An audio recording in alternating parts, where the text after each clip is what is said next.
Teachers of Reddit, what is the most depressing thing a student has told you about their home life? His parents would only give him a pillow and blankets for his bed if he had all A's. I contacted the school counselor and it was true, along with the fact that all of the food was locked away and he was only given specific amounts per day. Per DCFS, this was not considered abuse. I made a deal with him that as long as he was doing his best, his grade would never drop below an A. He teared up.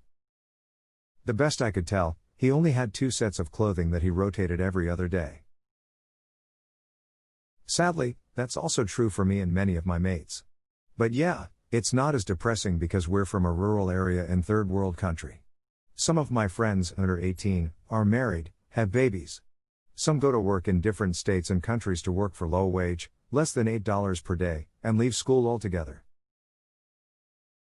Not my stories, but my mother '(s). She is a retired teacher in a poor country. Her list of horror stories that broke her heart over the years. She is my hero. Girl being forced to marry at 14. My mom getting into a fight with her family and making a deal with her family to let her finish high school. My mom buying supplies from her own salary because the family prioritized the son's education. A student confessing to my mother that she got raped by her uncle and got pregnant. In my culture, these things mostly end up where the girl is shamed or killed. She managed to get this girl help. I will not get into details, but that girl finished school and uni. Students coming hungry to school, students hiding in her classroom because their father pimps them out. My mom's greatest sorrow was that she couldn't help everyone. Added note, I didn't expect this comment to get this much reaction. My mom has retired few years ago. She taught for 45 years around the country since she was 21 in Iran. I think a lot of middle-class Iranians from big cities are not aware of how the rural Iran really was and even things you might see in traditional families these days. I am from that middle-class bubble. I will let my mom know Reddit likes her and thinks she is a badass. She is one of the most inspiring PPL I know. I had a girl playing with something while sitting at the carpet. Rolling it back and forth and putting it in her mouth and taking it out and rolling it around again. I told her to give it to me when the other students started their independent work. She gave me this large green pill. At recess I asked her about it and she says her mom and dad give her and her siblings one of these every night to make them sleep. I take the pill to admin and tell them what she told me before searching Google Images to find out what it could be. I find a short list and go back to admin, and I'm told it isn't my job to worry about that. I try several times that day to get answers and they say they think it's melatonin, so stop overstepping my place. This girl and her siblings are in and out of foster care and come to school with no food and filthy clothes. She came to school in a sweatshirt covered in dried blood 3 days in a row. Her parents wouldn't even sign the papers to get the kids the free school lunches. I forged the mom's signature every month. Thank you for looking out for those kids. I sincerely hope you never got in trouble for it. Opted a god-tier job, realized her position and decided to do the most minimal of things, which makes an enormous impact on that kid. I hope they are doing fine. This thread has brought up so many good teachers and also pointed out how ducked up and shitty parents can be. My mom taught in a very low-income school and every year would go to the dollar store and pick up Christmas presents for all of her students. She knew that many of them didn't get any other gifts for the holiday. She also had stories about how they needed to be careful when constructing standardized tests because there were students who might answer a question like "What do you do when you're hungry?" with "Go to bed" or similar things. I have a friend in education and they do a secret Santa for the most in need kids and the siblings of those kids. She says you can tell the ones who won't get anything on Christmas Day as they save the gift to open at home. Likewise, they also have issues with standardized testing. One English essay topic was to write about a recent holiday with an example that featured a flight, hotel, the pool, etc. Many of these kids had never experienced a big holiday like that and were confused by the question. I wrote about the same holiday till I was like 17.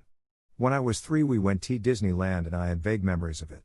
When I was 4 my little brother was born prematurely with major complications. He was legal to drink before we got it all paid off, and we never really did a vacation after that.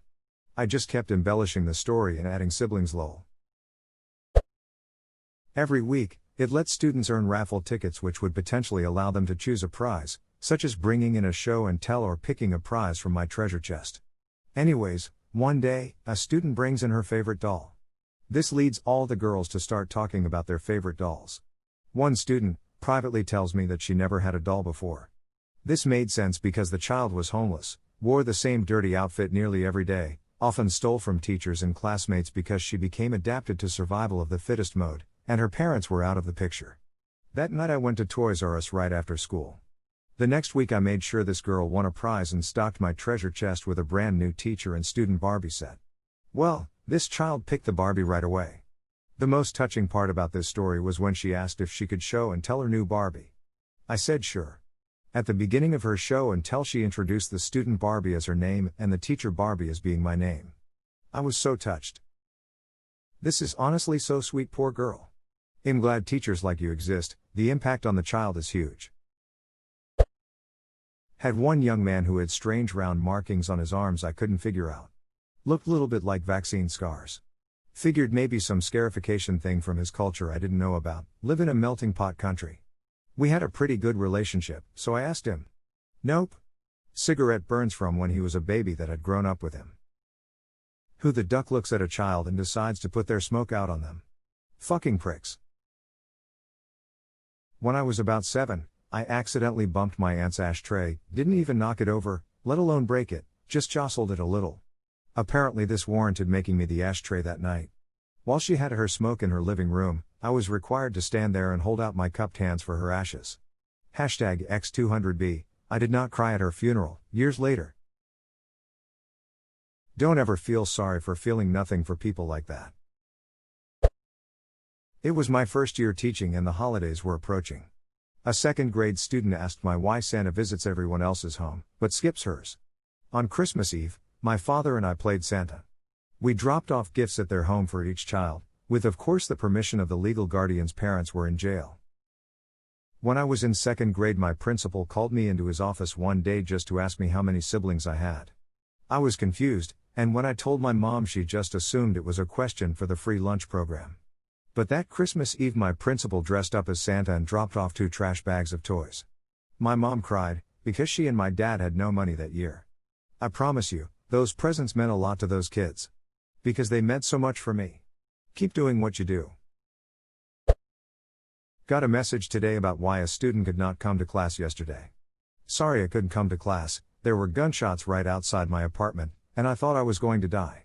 The police did come eventually and I had to give a statement. I will get the work from yesterday done today. Thanks.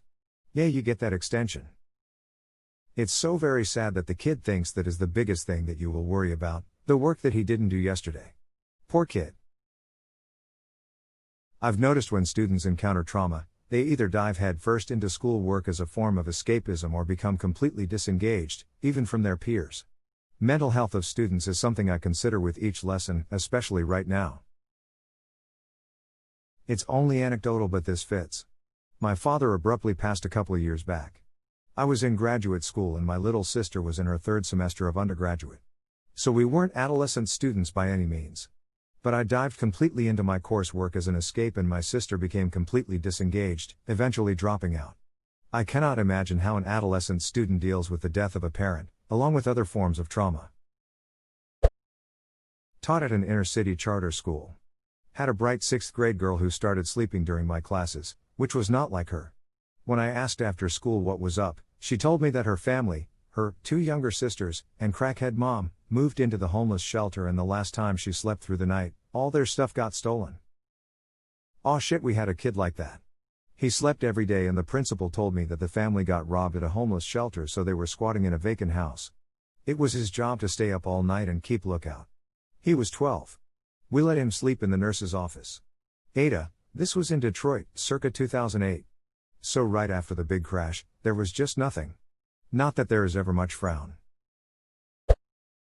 5-year-old girl was crying at the lunch table. I tell her she's going to see her mom soon and it's okay. I don't know her very well at this point. She goes, my mom's in jail. So I quickly go, your dad, then. And she goes, he's in jail, too. Her twin sister says, we live with our grandma. I'm about to cry at this point, so I ask if they need anything. Can I get them anything? They ask for candy. I always carry caramels in my purse because these are safe candies and the kids love them and know I have them. I gave them each a handful of caramels and sat with them until their grandma came an hour later. We colored together. They each saved caramels for their grandma. I'll never forget those 2 little girls. Christ, I kept waiting for the reveal that grandma was a piece of shit. Thank God she's decent.